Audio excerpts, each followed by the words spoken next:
स्वागत है आपका आपके चैनल लर्न फॉर बेसिक में। हमने इससे पहली क्लास में परिवहन के साधन और संचार के साधन के बारे में पढ़ा था। अब विपणन क्रियाएं पढ़ेंगे कि विपणन क्रियाएं होती क्या है। तो विपणन क्रियाएं मतलब मार्केटिंग एक्टिविटीज़। स्कंद एक संगठित बाजार है जहां पर विभिन्न कंपनियों के अंशों एवं ऋणपत्रों का क्रय विक्रय होता है। मतलब क्या है, स्कंद एक कैसे संगठित मतलब ऑर्गेनाइज्ड मार्केट है जहाँ पर क्या होता है, विभिन्न कंपनियों के अंश मतलब कि शेयर्स, ऋणपत्रों का क्रय विक्रय होता है। मतलब शेयर्स का क्या करते हैं, हम क्रय विक्रय करते हैं। इससे विभिन्न कंपनियों को धन प्राप्त करने में सहायता मिलती है। और इससे क्या होता है, कंपनियाँ क्या धन प्राप्त कर पाती। मान लीजिए LIC कंपनी है, उसने अपने 100 शेयर्स को क्या करा, इस तरीके से डिस्ट्रीब्यूट किया, इस तरीके से क्या है डिवाइड किया कि पर्टिकुलर कोई भी पर्सन उसे शेयर मार्केट से ख़रीद सकता है। ठीक है, उससे क्या होगा, जब वो शेयर खरीदेगा तो उससे पैसा मिलेगा किसको, LIC कंपनी को, और वो क्या कर सकेगी, अपने व्यापार को आगे बढ़ा सकेगी, विकसित कर सकेगी। तो विपणन क्रिया इस प्रकार हमारी क्या करती है, व्यवसाय में हेल्प करती है। अब जानते हैं माल गोदाम और संग्रहालय मतलब कि वेयर हाउसिंग क्या काम करते हैं हमारे व्यवसाय को विकसित करने में। चाहे निर्माता उत्पादक हो अथवा व्यापारी, सभी को माल उस समय तक अपने पास रखना पड़ता है जब तक कि उसकी बिक्री ना हो जाए। चाहे तो वो मैन्युफैक्चरर हो या प्रोड्यूसर हो या रिटेलर हो या होलसेलर हो, उन सबको माल कब तक रखना पड़ता है, जब तक क्या ना हो जाए, माल की बिक्री ना हो जाए, मतलब विक्रय ना हो जाए माल, जब तक उनको माल अपने पास रखना पड़ता है। कोई यह पहले से नहीं बता सकता कि कब किस वस्तु की मांग हो जाए। हम ये तो बता नहीं सकते कब किस वस्तु की मांग हो जाएगी। ठीक है, पहले से अगर भविष्य की जानकारी पहले से अगर प्राप्त हो जाए तो इंसान उसी चीज़ की क्या करेगा, भरपाई कर लेगा, पहले से उसे क्या स्टोर करके रख लेगा बेचने के लिए, विक्रय करने के लिए। ऐसी स्थिति में माल को संग्रहालय या माल गोदाम में रखना पड़ता है। इसीलिए क्या करते हैं, हम संग्रहालय या माल गोदाम में उसको क्या रखते हैं, माल को रखते हैं। जैसे कि हम मान लो आलू उगाया गया, आलू को फिर क्या करते हैं, हम खोदने के बाद, निकालने के बाद उसे कहाँ पर रखते हैं, कोल्ड स्टोर में रखते हैं। जब आलू की मांग होती है, कोल्ड स्टोर से आलू को निकाल करके विक्रय कर दिया जाता है, बेच दिया जाता है। इसी प्रकार से और भी चीज़ों के साथ होता है।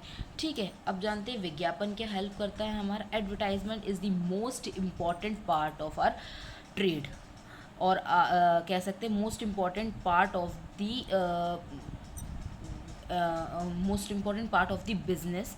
बिकॉज एडवर्टाइजमेंट की हेल्प से हम क्या करते हैं, अपनी नई चीज़ों को क्या करते हैं, लोगों तक पहुंचाते हैं, उनकी क्वालिटीज़ को बताते हैं, उनकी इम्पोर्टेंस को बताते हैं, जिससे क्या है, व्यापारी या फिर क्या कहते हैं, कंज्यूमर उसको क्या कर सके, कंज्यूम कर सके, उसे खरीद सके।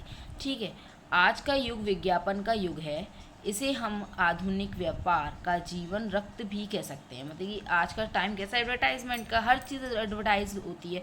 कोई भी नई से नई है, छोटी से छोटी है, बड़ी से बड़ी चीज़ आए मार्केट में, उसका क्या होता है, एडवर्टाइजमेंट होता है। ठीक है, इसीलिए हमें इसको क्या कह सकते हैं, आधुनिक व्यापार का जीवन रक्त भी कहते हैं। विज्ञापन के दौरान लोगों को विभिन्न वस्तुओं के विषय में बताया जाता है। विभिन्न वस्तुओं के विषय में बताया जाता है कि वो वस्तु कैसी है, उसके अंदर क्या क्या चीज़ें हैं, वो हमारे लिए कितनी इफ़ेक्टिव है, उसके क्या उसके इफ़ेक्ट से हम लोगों को क्या क्या मतलब कि जैसे कि मान लीजिए कोई एग्जांपल लेते हैं, हॉर्लिक्स है, हॉर्लिक्स का एडवर्टाइजमेंट होता है, उसमें बताया जाता है कि वो बोन को मजबूत करता है, माइंड शार्प करता है, एनर्जी बूस्टअप करता है, हमारी इम्यूनिटी सिस्टम की एनर्जी को इंक्रीज़ करता है। इसी तरीके से चीज़ों की क्या करते हैं, वो क्वालिटीज़ को बताते हैं, जिससे क्या है, सामने वाला कंज्यूमर जो है एकदम अट्रैक्ट हो जाए उस चीज़ से और वो उसे खरीदे।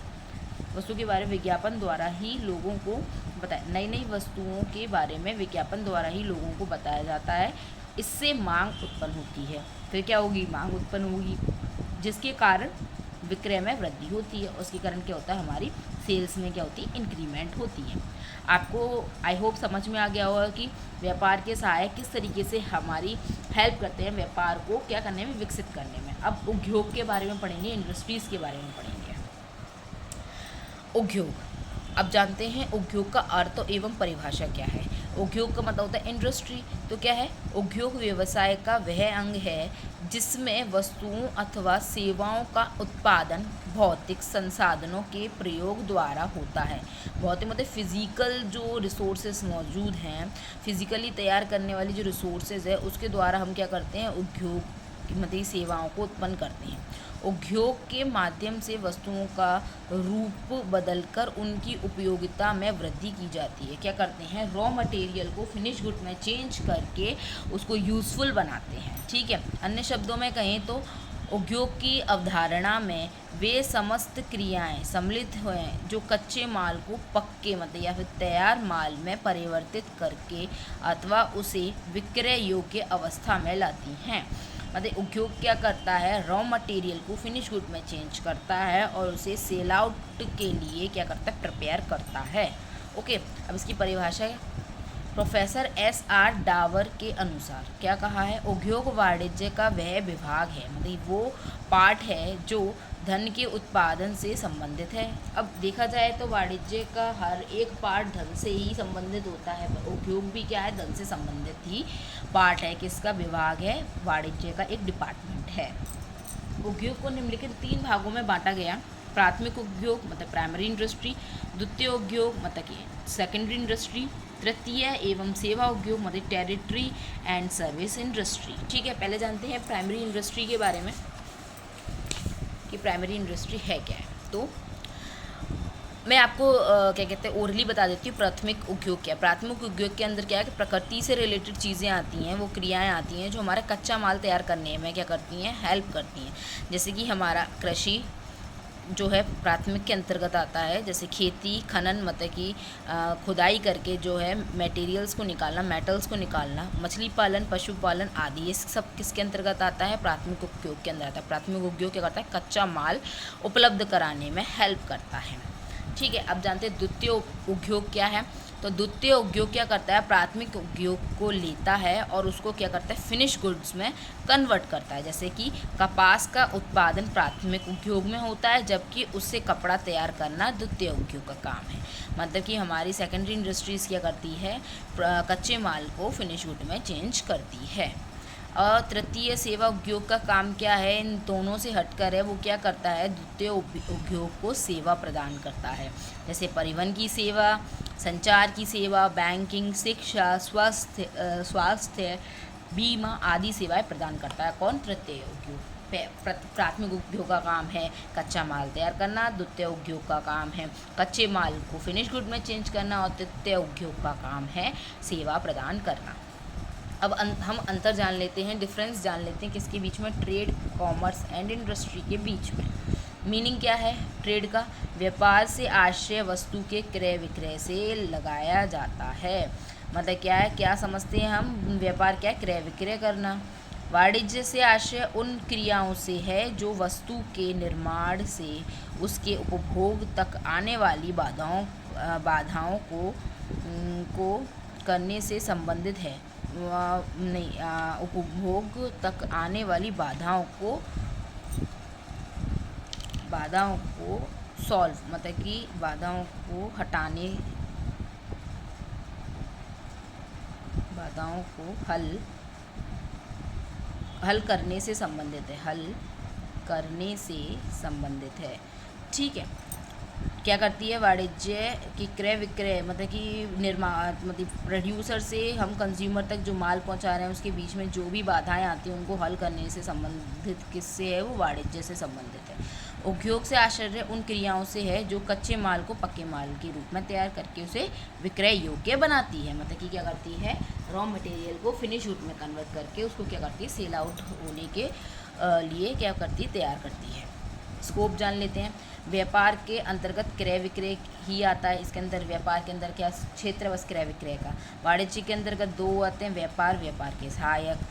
उद्योग के अंतर्गत 3 क्षेत्र हो जाते हैं, प्राथमिक, द्वितीय और तृतीय सेवा उद्योग।